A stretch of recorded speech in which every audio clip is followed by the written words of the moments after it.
All right, I know people who are, I guess you could say, yeah, pretty successful and seemingly happy, but aren't exactly, sexually fulfilled, aren't getting laid that often, and they definitely talk about getting laid more. Like, how does your philosophy kind of tie into those guys? Well, I think it's a good point, first off, and I think that we have to start evaluating how we look at success. I really feel like it's the one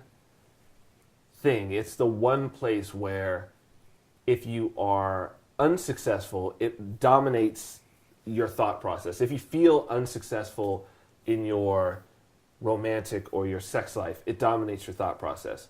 The guy who's making $50 million but is having difficult time with women is going through all kinds of, issues. And that money is really not worth anything if money can't buy love. And if it can't, it's not worth anything.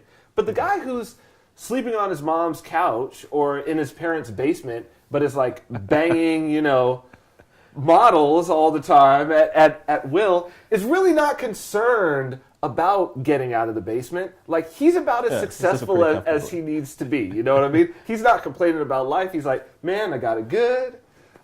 I'm sleeping in the basement. I'm banging tons of broads. So you're saying, like, at the end of the day, they've built this wealth to try to get these women, and if they can get them, it doesn't fucking matter then?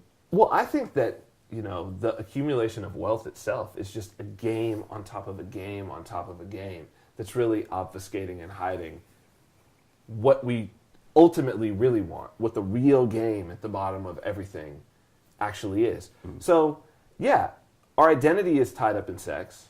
Our sense of fulfillment is tied up in sex.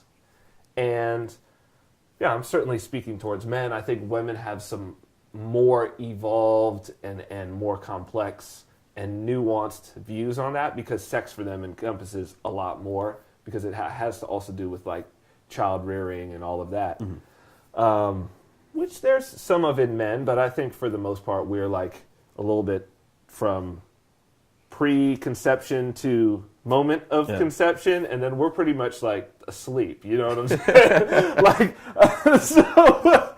So speaking on that, and it really becomes a huge issue in the lives of everyone who is feeling unsuccessful in that sphere. But people who are successful in that sphere really don't have a huge issue with very much else in their life.